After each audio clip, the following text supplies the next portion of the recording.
எங்களுடைய கேரக்டரையே புரிஞ்சிக்க மாட்டீங்களா?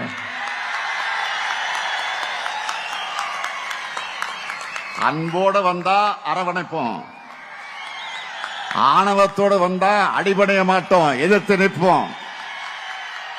நம்ம சிஎம் சார் அவர்கள் பேசும்போது சொன்னாங்க, என் கேரக்டரையே புரிஞ்சுக்க மாட்டேங்கிறேன்.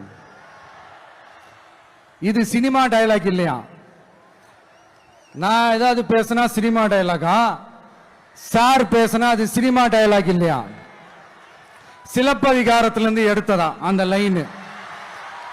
என் கேரக்டரையே புரிஞ்சுக்க மாட்டேன்றது. உங்களை எப்படிதான் சார் புரிஞ்சுக்கிறது? எந்தெந்த விஷயத்துலலாம் சார் உங்க கேரக்டர் நாங்க புரிஞ்சுக்கிறது? அதையும் நீங்களே சொல்லிட்டீங்கன்னா கொஞ்சம் நல்லா இருக்கும் சார். சட்டம் ஒழுங்குல நாடே சந்தி சிரிக்குது அதுலயா?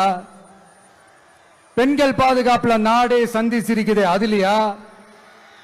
பொய் வாக்குறுதிகளா கொடுத்து ஏமாத்தி ஆட்சிக்கு வந்தீங்களே அதுலயா? எதுலதான் சார் உங்க கேரக்டர் நாங்க புரிஞ்சுக்கிறது? ஆனா ஒண்ணு, தமிழ்நாட்டில் ஆட்சி செய்யற நீங்களும் சரி, ஒன்றியத்தில் ஆட்சி செய்யறவங்களும் சரி, நீங்க ரெண்டு பேரும் முதல்ல என்னோட கேரக்டரை புரிஞ்சுக்கணும் சார். என்னோட கேரக்டர்னு சொன்னது நம்ம மக்களோட கேரக்டர். 2026 சட்டமன்ற தேர்தலோட அந்த கேரக்டரே கொஞ்சம் வேற மாதிரி சார். அத கொஞ்சம் தயவு செஞ்சு நீங்க புரிஞ்சுக்கணும் சார். புரிஞ்சுக்கலன்னா மக்களே உங்களுக்கு புரிய வைப்பாங்க சார். கான்பிடென்டா இருங்க சார், நல்லதே நடக்கும் சார்.